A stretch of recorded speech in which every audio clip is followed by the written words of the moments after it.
How old were you on the day that this happened? Do you remember? Like 33, 32. Okay. Would it be fair to say you knew him about 15 years at that point? Yes. Over the 15 years that you knew him, were the two of you friends? Yeah. Can you describe the closeness of your relationship to him? The whole 15 years? Yeah, over the course of your relationship, sort of how it started and then how close you were throughout the 15 years. Well, I mean, we started a collective ASAP, which is a bunch of, how would you call it, like a bunch of people from New York that got different calendars. It's okay. Just take a minute. Take a couple deep breaths. The relationship that you're describing in high school, were the two of you close friends? Like, would you see him every day, or was this sort of a friendship where you knew of him but didn't really know him? No, we knew each other. We knew each other. We knew each other very well. It was probably like 6 or 7 of us. Probably like 4 of them was rappers. Do you think you'd see him every day? I'm gonna tell you, I think this year. Okay. Like a little bit until you got famous. How long do you think you knew him before? I know it's hard to pick down exactly when someone becomes famous, but about how long do you think you knew him before you became famous? 7 years. And over that 7 years, it was a regular occurrence that you would be with him almost every day, right? Yeah. Would you describe him at that time, the beginning of your relationship, as someone that was like a brother? Yeah. Okay. Now you started to tell us about ASAP. What does ASAP stand for? It means a lot of different things, but what we strive to prosper. Were you a member of ASAP? Yes. Within ASAP, did you have a nickname that you went by?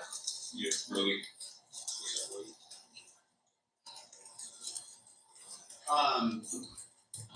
Was that something that started when you were in high school? Yeah. What year of high school do you remember? Like, were you a junior, senior? Oh, it was the best. Did you know someone by the name of Elijah Lyman? Yes. Was he also a member of ASAP? Yes. Did he have a nickname that you went by in ASAP? ASAP Bills. I'm going to ask Mark my next. 10.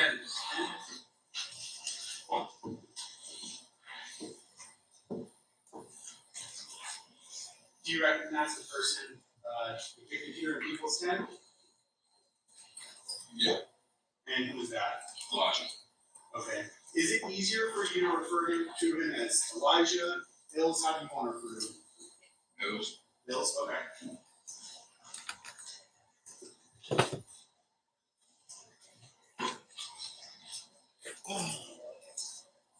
Was he one of the kind of original members of ASAP? Yeah. How would you describe for the jury your relationship or your closeness with Elijah or Bills? I mean, it was pretty good up until the incident. Would you, up until the incident, would you have considered him a close friend of yours? Yeah. Was he someone that you would talk to on a regular basis? Yeah, I talked on the night before. I was at his crib, his house actually. Okay. Would it be fair to say, kind of up until the day of that incident, you've known him maybe approximately 15 years too? Yeah. Do you know someone by the name of Jamel Phillips? Yeah. And is he also a member of ASAP? Yeah. What, if any, nicknames does he go by? He's a cousin. Can I read my next? Does anybody have trouble with Everybody's okay? Yes. Yes. Back in the building with another podcast vlog. This is Raw Dope Podcast Vlog. And I'm your host, Hand 5000. And in my famous words, good morning. Now listen, man, we gonna get straight to the point. ASAP Rocky trial is underway. YNW Melly girlfriend locked up and she's set to testify against him. Donald Trump building the dome. It's a lot going on, man. I'm in here with you for a few minutes. I can't vibe with you all day because I got to get on the go. So I'm here for a few minutes. So I'm gonna breeze through this. What you're hearing now is ASAP Rally testify against ASAP Rocky. This is gonna be a quick flash, so it's gonna be pass and go. Lock in. Let's go. Like this video, share this video, donate to the channel, make it do what it do, baby. And I'm waking bacon early. The person on the left in this photograph, do you recognize who that is? Yeah. Who's that? Chloe. And kind of like the same question with Hills, what's the easiest way for you to refer to him? I was never really that cool with him. No, I mean, as we're talking about the different people involved in this, how do you want me to refer to him? Do you want me to call him 12? Do you want me to call him Janelle? 12. Okay, 12. And the person who's next to you in this photograph, do you recognize that person? Yeah, that's right.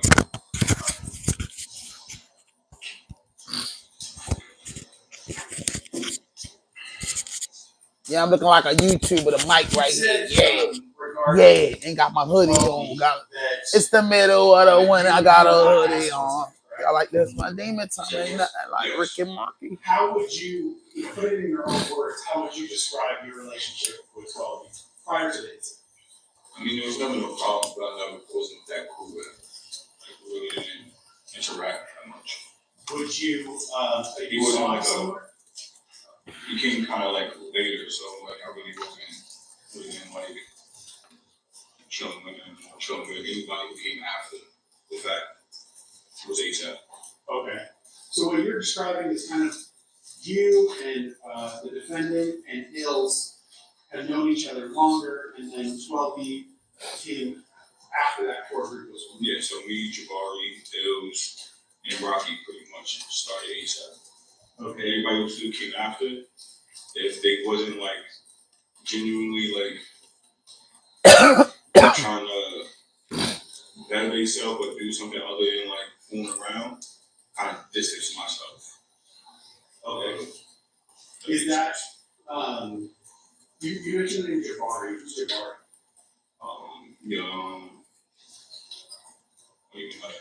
K-Gazy, what up? Yo, man. Top of the morning, Brody. Top of the morning. You think Rocky should took the plea deal? Yeah. I wouldn't risk 24 years for 90 days. You did that shit, Rocky. We all saw the tape. Members of ASAP, were all the people that were members, were they all rappers? No. What were some of the other pursuits that members of ASAP would also pursue? Fashion, producing, anything involved with like culture, really. What were you a rapper? No. What was your contribution to the group? I was a manager. Not of ASAP, created my own company. What was the name of your company? Shut up. And when you say you were a manager, what does that mean? I was scout for talent, like I had producers, I had artists. I helped actually ASAP members and stuff. So the managing that you're talking about is all related to the music industry. Yes. And you're saying you would try to find people who are talented at different areas within music, like rapping or producing, correct? Yeah. And would you try to help get them projects? Yeah. Okay, sure. Yabagini Trey, rest in peace to my superior. Finesse two-time flashing through all this, y'all. Oh, my man, YNW Melly. Oh, man, I feel a little cold coming on. I hope it ain't really cold in Pennsylvania.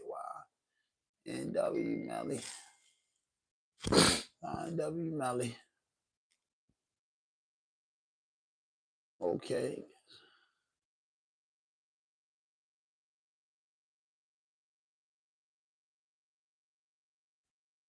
Melly didn't get found guilty as shit. Did Vaughn really tell you that Melly told him that he was two friends? He ain't come out and say, like, we got into an argument. And so, you know, if you know, when people could say something without saying it. The PC Gambino town asked him if he was okay, and his response was, I did that, and placed a smiley face emoji. Like, they raid your crib, and the surveillance footage of is in your DVD player. They're like, oh, okay, thank you, brother.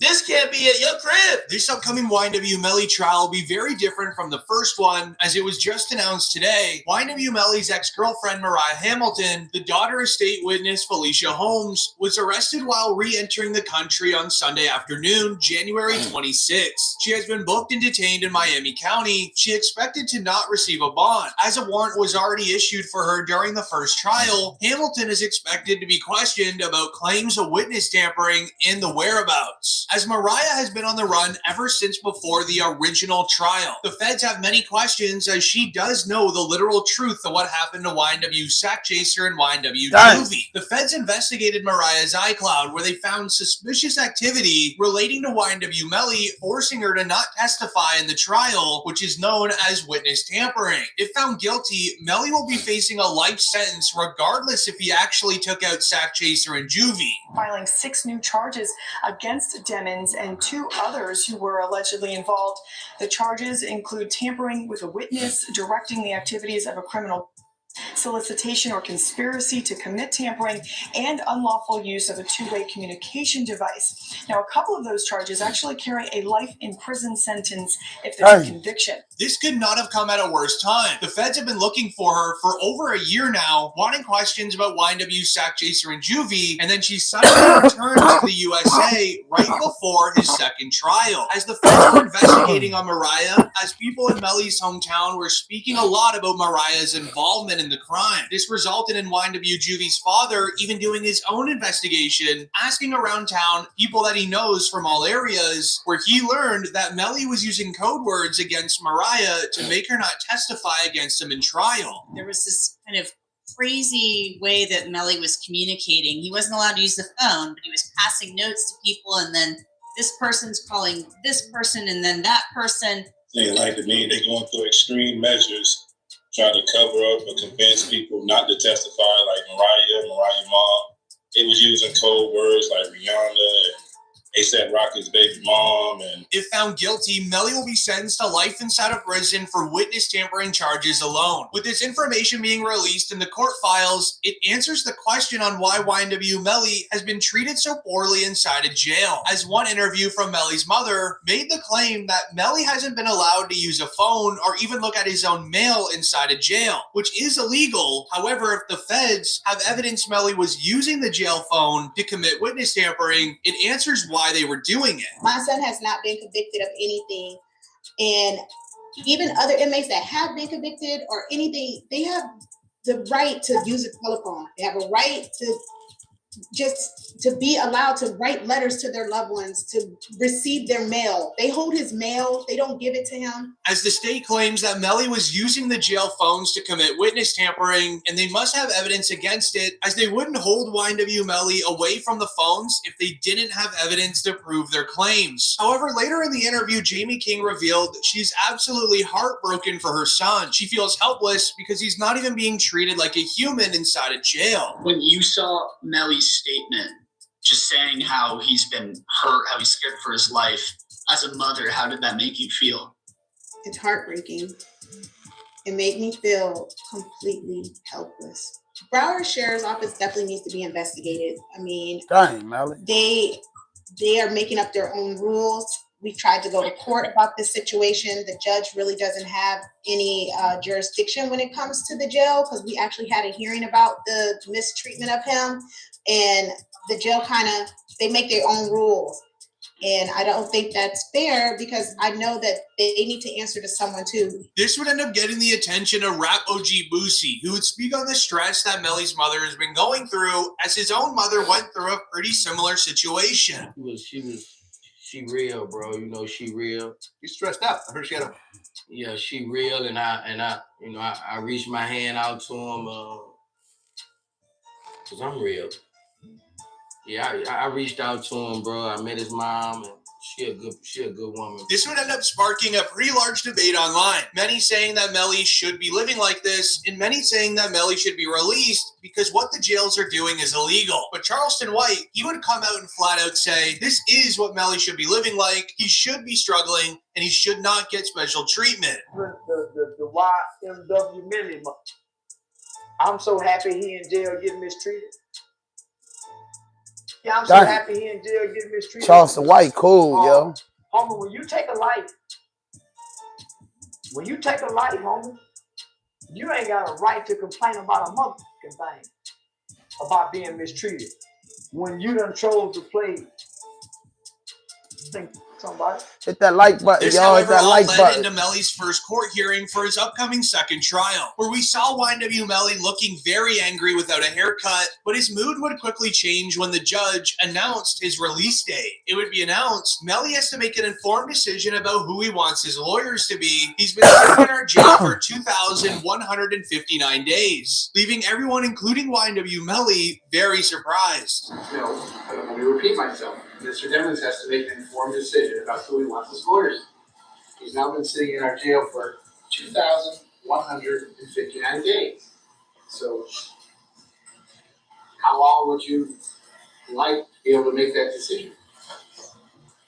I can't determine when the investigation will be over. That's up to the Broward Sheriff's Office, but I do, as I said, I'm just asking for a week, and then I'm asking for at least a day or two. And you decide by tomorrow. I've also reserved all of tomorrow.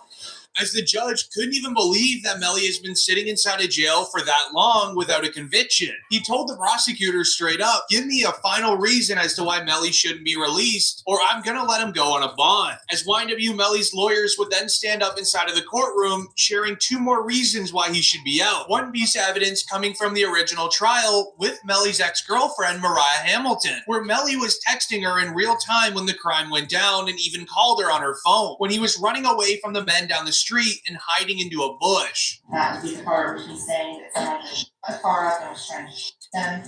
So I asked him if he was okay, where he was, and he's like, there's a car coming behind him, I'm hiding.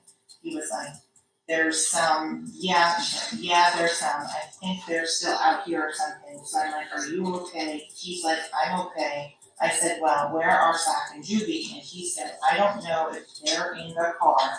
I think they're. As the GPS from Melly's phone on that night does actually prove that Melly was running away from the intersection the crime occurred at and that he was hiding in a bush. But they would also share from the Melly trial that the prosecutors even had to sit and admit there was never a firearm even found, further proving the theory that it was a drive-by as the people that used the firearms drove away immediately. So the first thing is I didn't have a firearm, so I can't know which I'm going to use. In order to replicate any of my tests. So I can't make tests for this determination because I don't know what was used. Okay. But like the video, if you would release Melly, as the prosecutors, they definitely didn't want to. They would end up creating a new file as insurance to make sure Melly was never released on a bond. They would share with the judge that Melly was very close friends with rapper King Von leading into his arrest and before King Von sadly passed away. As recently a Rogue O-Block member shared a secret that Melly told King Von, where Melly was asking Von for advice on how to handle a situation where your two best friends are coming after you for financial gain. Did Vaughn really tell you that Melly told him that he was two friends? He ain't come out and say, like, we got into an argument. And so, you know, if you know, when people can say something without saying it. And so he told me, like, once I posted what I posted, Vaughn was mad at me, bro. Why you put that, bro? Walk up him. I'm like, you sitting up here, like, you know the love we got. You do this for us, but you gonna trust that his two friends? And he said, they was trying to extort him.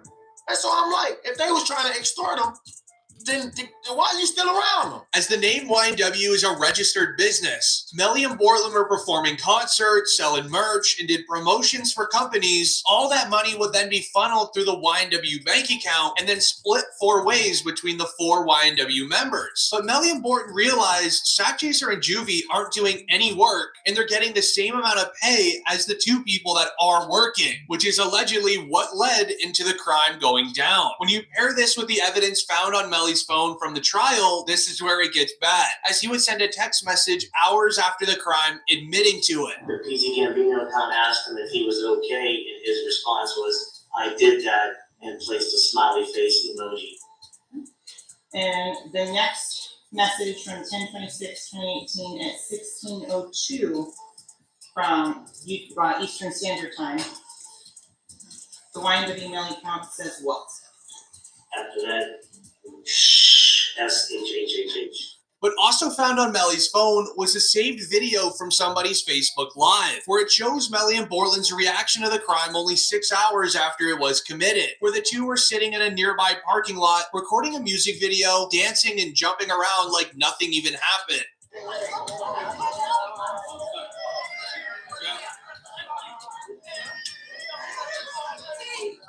Melly still turned regardless of what happened this early morning. He's still out here being very positive. Turned still. Hey. Damn, Melly is the type. Regardless of what happened, you already know. Showing not even an ounce of sadness for the passing of their 2 best friends. But sadly, it got even worse, as they would then bring up new charges against Melly and Bortland to the new judge. As YNW Bortland's home was raided by the feds, and they found insane paperwork that was stuffed into a suitcase. YNW Bortland showed up to the original Melly trial last year for 1 day. After he left the courtroom, he then drew out on a piece of paper where all the jurors were sitting on the inside, a description of what they looked like, and possibly what their names were. As it would be announced, here are the images of alleged notes discovered during the home raid of YNW Bortland's home last week. Melly's co-defendant YNW Bortland was booked into a Miami jail Monday night and is being held behind bars on an out-of-county warrant. We just confirmed the warrant is out of Broward County for witness tampering. The warrant obtained by Law and Crime Network states as follows. On or about April 10, 2023, continuing through and including July 22nd, 2023, Cortland Henry, aka Bortland, along with others, did unlawfully and knowingly engage in misleading conduct toward another person with the intent to cause or induce them to withhold testimony. The warrant continues the alleged witness had been summoned by the legal process to the jury trial of Jamel Dimmons, aka YNW Melly. The dates in the warrant are important. Jury selection for Melly started in mid-April, and a judge declared a mistrial on July 22nd, the same day the warrant claims Bortland allegedly tampered with a witness. This is very illegal because the jurors are meant to be hidden within a trial process just for their own safety. As say YNW Melly was sentenced to life inside a prison. Bortland could have given this piece of paper to some serious street members to go out and get revenge for sentencing his best friend to life inside a prison. As even DJ AKADEMIKS had to share. To keep it real, this is sloppy. That's sloppy. Bortland, how you gonna have the notebook of the jurors in your house? Holy shit! Like, come to God, it's like doing a and having the surveillance tape in your DVD player or something like that. You know what I mean? Like, come on, bro. Like they raid your crib and these young niggas got to surveillance be footage stupid, yo. is in your DVD player. Like, oh, okay, thank you, brother. This can't be at your crib. That's crazy, yo. So this trial that's coming up for Melly about to be ugly, yo. They got his girlfriend. They booked Bortland. Bortland got some fucking paperwork in his goddamn house. yo. Bortland got some paperwork in his goddamn house. Like, yo, you've been on the street 6 motherfucking years, yo. Yo, the trial was over in fucking July, bro. How the fuck they raid your house and get a dumbass notebook, Bortland? Like, bro, I'm sitting in jail for motherfuckers all this fucking time, bro. Fighting for this shit, yo. You home, yo. You got the evidence in your fucking house. Regardless, I don't know what the fuck you writing, because that's what I'm gonna say. I don't know what Bortland got going on. You know what I mean? I don't know what Bortland got going on. Bortland might have his own intentions. That's what I would say. Bortland might have his own intentions. I don't know what the fuck he got going on. Cause my nigga, you doing shit like, yo, god damn, bro, you got to be the stupidest motherfucker I know, man. Excuse my language, bro, but man, I can't hold it in. That's why this joint called Raw Dope is raw and uncut. I mean, yo, how could you, man? I mean, come on, bro. Like, I don't know. Like I said, I think Broward County playing a lot of games. I don't know if them people went up in your house and made this shit up because they want Melly so bad. I don't fucking know. But I know if I've been home and my man been fighting murders all this time, bro, it ain't gonna be nothing in my motherfucking house, nothing around me. I'm not talking to nobody. You know what I'm saying? I will handle it. I will handle it. I will handle it like a man. I will handle it. I will handle it, Nick. I will handle it. I will handle it. Hit that notification button. Hit that subscribe button. Drop a like. Leave a comment, man. I'll be tapping back in, man. 6 o'clock, man. Raw Dope Podcast, the morning show. I gotta go. That's all I got for y'all, man. We'll tap in this afternoon. I'll double up.